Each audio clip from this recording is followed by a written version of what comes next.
It's been quite a long time since I've last published a video solving an interview problem or a take-home assignment, but I just came across a really interesting one in that it asks you to solve the challenge using ChatGPT, which is unconventional. Most take-homes and interviews will prohibit the use of these LLMs. So I cloned this, I anonymized it. I don't want to dox the take-home, but in short, let's just read what the problem is. So, in this assessment, you'll be presented with a realistic task that closely resembles issues you may face on the job. Your challenge in this assignment is to act as a mentor for and guide GPT to determine the root cause of a defect and then fix it. Your submission should not reflect the capabilities of the AI, but should showcase your skills in guiding and leveraging it to fulfill the given requirements. Make sure to provide instructions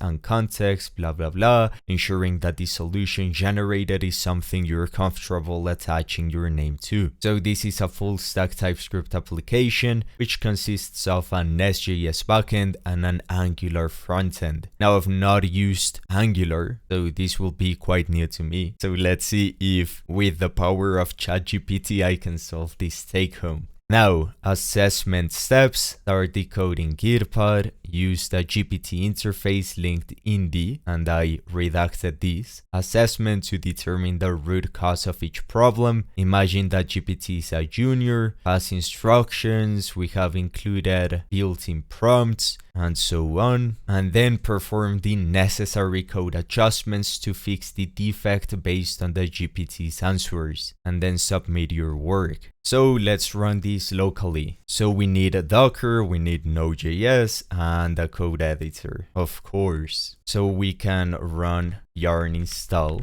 And then once this is done, we need to run a MySQL containers. So let's copy this Docker command and let's run this here, and we have it up and running. We need to configure the micro-rm config. They already match the ones from the Docker command above, so we should be good to go. And then to start both the backend and frontend at once, run npm start, and then we need to seed the database. So yarn start, let's just use yarn. Let's see if it works. Seems like it does. And then yarn seed, and works. Okay, so now let's visit this. So this is here, localhost 4200, and then this email with this password. So we get the page here, and then we can log in with this email and just password.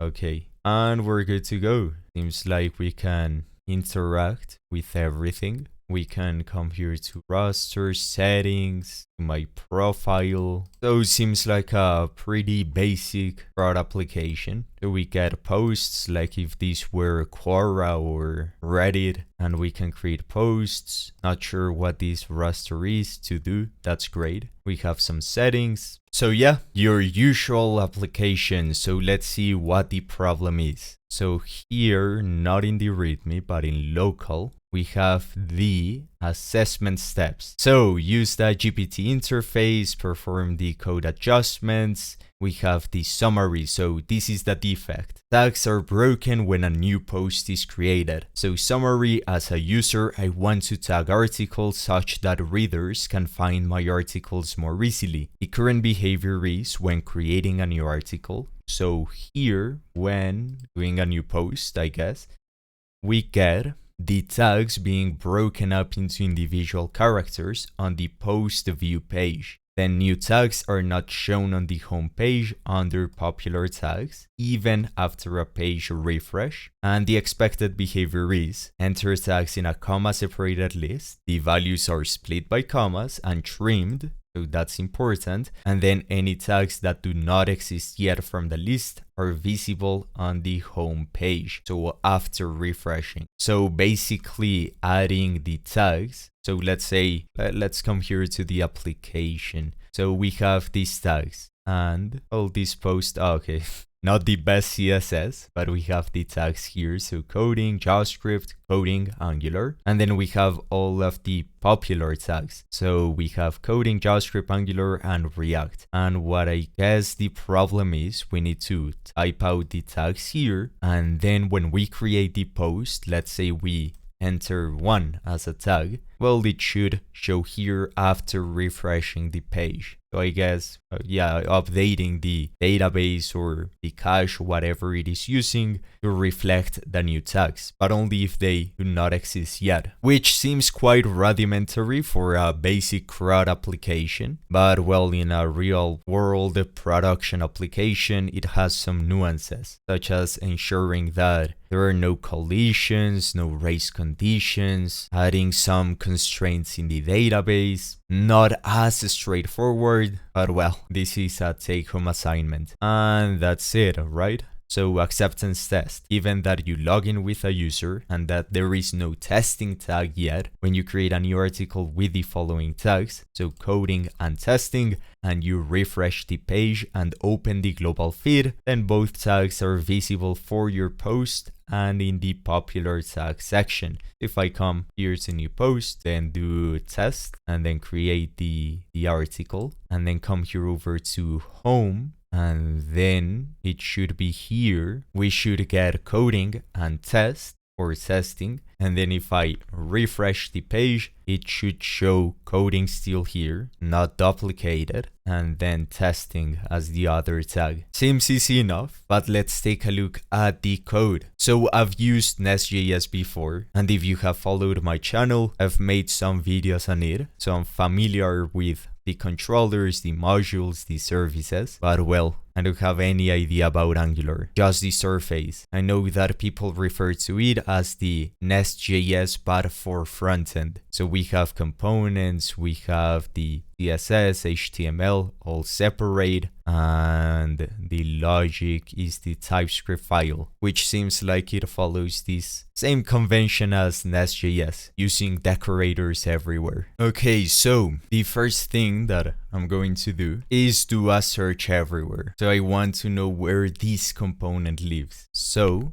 I'll search for publish article, and it's here, article edit. So reveal. So this lives under lives, then articles, and then feature article edit. So this is convention in monorepos. This is using NX, and if you followed my channel, you've seen quite some videos with NX. It's a great monorepo tool, way more robust than many solutions out there, and in fact we're even using it in production at the company I work at, so not a bad choice. And the idea with NX monorepos is you decouple everything from the applications themselves. So the convention there is to create a shared library for every single feature. So they did that. They created a feature directory, a shared library for articles, and then here they have the data access, the feature article, the edit, and so on. So here we're rendering the form. So quite interesting, we have an update form. We point to this function which lives here, I suppose. So what is it? Update form, so here. And then we have the data, the structure. I'm not sure how that works. Maybe with this decorator. So I guess you pass in the template file and then you pass in the structure which is referenced here. Okay, so now I'm understanding. So here you can escape and target public properties of the component. So structure, here we point to it, and I guess this is a component. To CDT dynamic form, we pass this as props. Not quite sure I understand this fully, but I guess I'm close enough. And we have the data, and it's using RxJS for everything. So for all of the observables, for piping through, subscribing, dispatching the actions, etc. So all of these, when updating the form, we call forms actions and then update data, and we pass in the changes. And we have an any here. This is terrible. I would never use any, not under any circumstance. And on the submit, we dispatch another one, which is publish article. So let's come here to to the submit, because here we need to split the tags. We wouldn't do that on the onChange, which I suppose the update form is the onChange. And that's because doing all of those transformations will be your last step in the form. You wouldn't do it in real time. Otherwise, you would create a mediocre form. Whereas you type commas, it is going to split them and then remove white spaces. So you can never type out your tags unless you have a nice masked input, but it just creates more issues. So I'm going to just do it on the submit. So here on the actions, we create an action group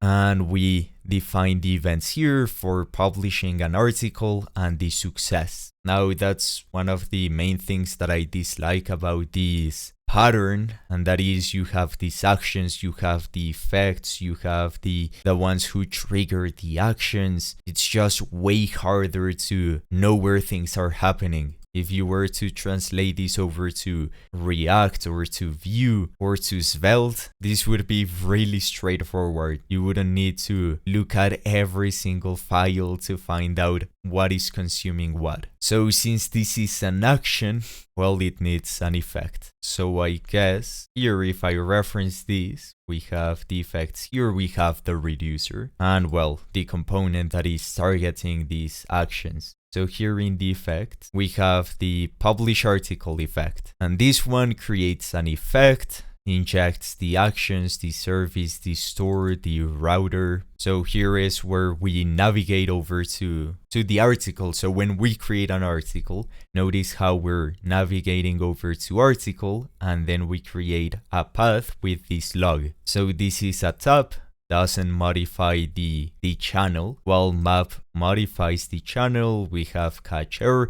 I've not used RxJS, but I've used effect, which is not that different, but they differ fundamentally. Like at first glance, if you looked at effect code, it would be similar to RxJS code, but obviously if you pay attention, they are different. But all of this function composition is in with effect. So we create the effect by piping over the actions, and then we say of type. So I guess this is a way to compose your effect to listen for this action, and then we get the latest data. So we use the selector, then we concat map, and we call the service publish article. I suppose this is an HTTP request. We pass in the data, and then we tap this, we navigate, we map this over, we get the success channel. Once that's done, I suppose. So here the result is an article response. So I guess this is all for updating the cache maybe, and then the catch error. So if an error occurs from the backend, so from publishing an article from this article service, we're going to show the errors in the form. If I come here to this service, we get, let's search for publish article, this one. We call this .api service, even more abstraction. And the API service is just a wrapper for this HTTP client. Interesting. What I would do here is do basically a map. So I would take in the data here. I don't know how to do it with RxJS. Take this data, then do the logic for converting the tags into an array, whatever, and then, well, send the data over here. So since it says use ChatGPT, let's do it. Let's copy this. Let's come here to Claude and say, I need to split the tags by comma and filter out, or trim them and filter out the empty tags before, and that is calling the publish article function. And then we paste the code, and maybe it needs data. So select data. What is this? This is just a selector. So this is any. So data is just any. What is this? No type safety. This is horrible. So I guess this would be the article edit component. And then here we have the tag list. So let's just pass this whole component. This is the component. and let's see what we get back. We need to modify the effect. We'll split them, trim them, filter out. So here's how we can do it. Okay, so they just did it right here. I would have done that in another map. So derive the tags and append that to the original data in a separate function just to conform to function composition in that sense. But well, this is great, of course. So we can come here and just paste this. So seems like I copied the wrong one. So copy this and paste this. And then tag list, well, it's any, which is not good. So let's just add a type here. Or well, this is a tuple. So what is this? This is a typed action. So for simplicity, let's just say this is a string. And that's it. And we can remove these comments. And I guess we're good to go. We append that and we consume that when publishing the article. So I guess this is done. We'll need to test it, of course. But let's finish this before testing it. So we have the problem. They should be broken up into individual characters, or they are being broken up. And then when we refresh, we need to see the popular tags. So let's come here to the backend, to my Nest.js backend. And I guess that is for the articles. So article, we have the module here. We bring in some dependencies. So micro-ORM for these entities. I've not used micro-ORM. I dislike using ORMs, to be honest. I like to use query builders like easily. And well, we bring over the user module and we provide the article service and the controller. So how does this work? Well, in the controller, we define all of the endpoints. So the access points. So we have find all, we have get feed, we have find one, find comments, create, update a tag, delete a tag. Well, quite a few endpoints here. And all of these are consuming the service. So we're injecting the service right here. So we get the service. And if I come here, we have the actual business logic. So we're interested in the create article function. So find comments, create. So this one. So we're creating the new article. So interesting. I guess this is bound to the entity of the database column. So this one.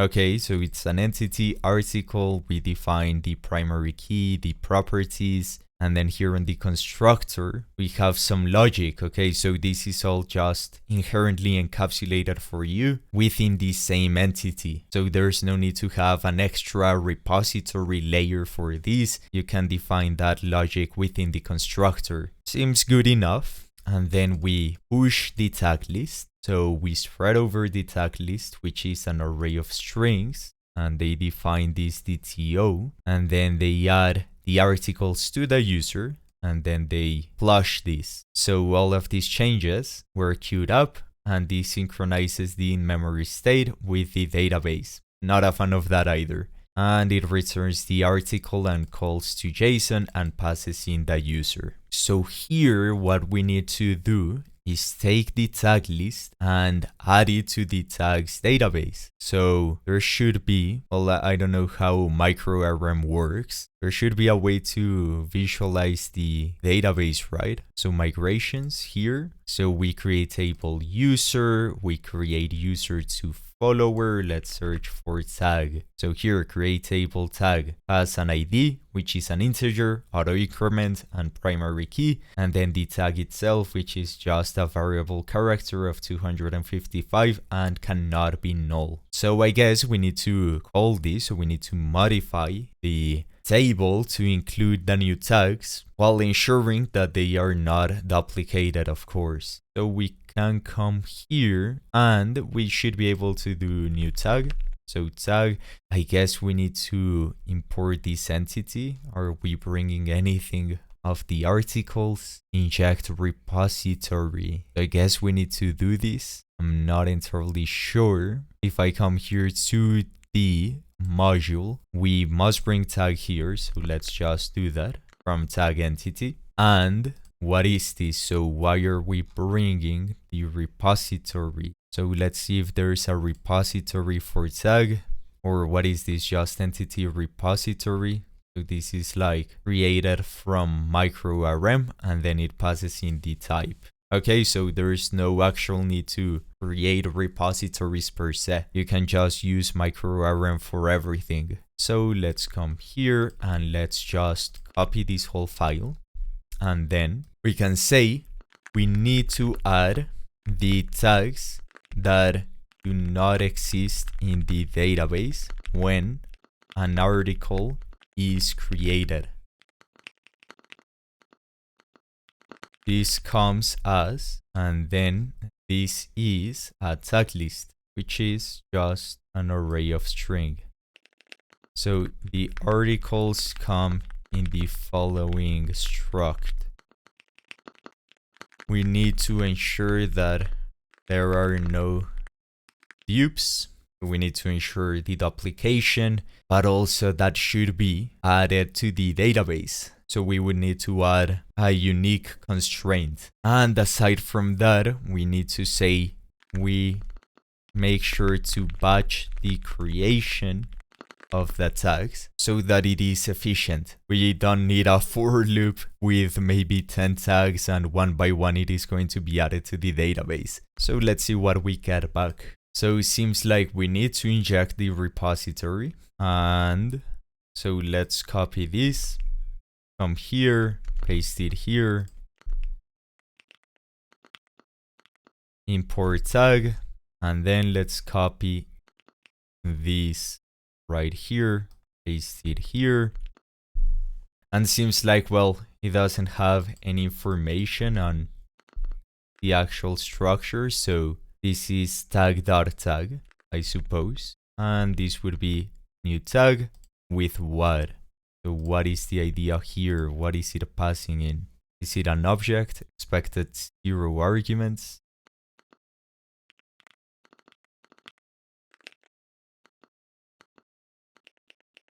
So I guess we need to modify the entity to include the constructor so we can pass in the name. So let's give this info. So let's so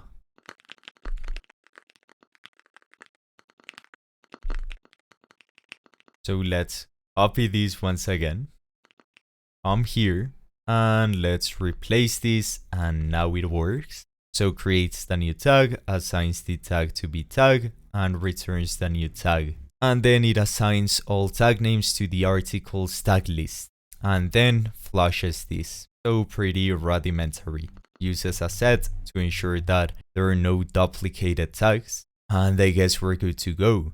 So what was the test? So we need to add coding and testing, and then refresh the page. So let's come here, say test, anything, and then coding, comma, testing. Publish article worked, we get test, anything.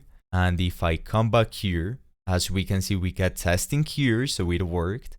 And we get coding. If I refresh this, well, it is still there. So it is not an optimistic update of the cache, it is actually persisted in the database. And then here in testing, we get this one, and on coding, we get this one as well. So this was it. Just 3 prompts, maybe just 2 prompts or even 1 with the correct parameters, but it was quite straightforward. Now the question is, how much do they expect from you? Do they expect you to solve the any types, to ensure uniqueness in the DTOs, to use database transactions? It says here, code quality, the code to fix the issue should be clean, efficient, consistent with the provided code, respect the existing architecture and responsibility decomposition, and adhere to typical solid dry coding practices, REST API design principles, and relational database best practices. So if I were to elaborate more on this, what I would do is, well, ensure that all of this logic wouldn't be in the create method, because what if we have some other method that is going to create tags? Well, we need to ensure that this exact code is replicated for all consumers. And what I would also do is, well, since we're in a mono repo, I would share all of the types and the runtime validators. So here we have this DTO. To be honest, I've never used an actual DTO the Nest.js way. I've always brought my own validators, but I guess that at the runtime it uses this DTO, which is a class. So you define the types here, and then on the controller, on the body, you just point it to this class. And I guess with the power of decorators and TypeScript, it is going to validate this at the runtime. But this is not enough. This is just checking that it is a string, that it contains these properties, but there is nothing beyond that. No checking if the string is trimmed,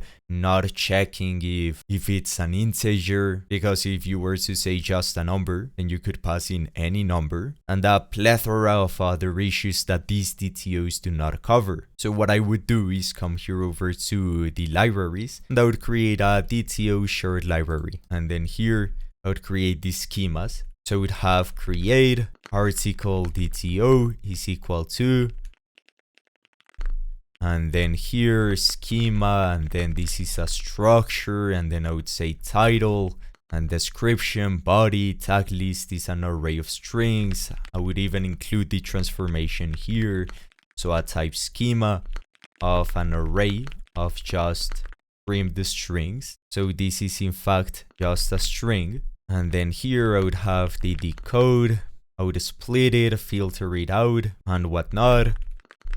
And then I would export the type, which is just a type of create article DTO.type. And then in the backend, I would consume this DTO, and in the effect, I would do the same. I would validate this here. I would propagate the error over to the pipe. I would catch it at the end here. I would show a message to the user, hey, your input data is wrong because of XY reason, and just ensure that everything is robust and synchronized all the way from the backend to the front end and vice versa. Now, as for my conclusion and doing this test, I'm not sure if this is the right way. I guess time will tell. Maybe more companies will start doing this, I could be wrong. But I guess it's granted that everyone that is going to do your take-home assignment will use ChatGPT. So why try to hide it? Why not just tell the candidate, hey, show us the actual prompts that you used with ChatGPT, show us your conversations. And that could help in gauging the knowledge and skill of a candidate, how much hand-holding they required. Maybe if someone took over 30 prompts to solve this challenge, they might not be a good fit. Maybe it works, who knows? Anyway, this wraps up the video. If you want to see more content like this, make sure to subscribe. I'll see you in the next one. See ya.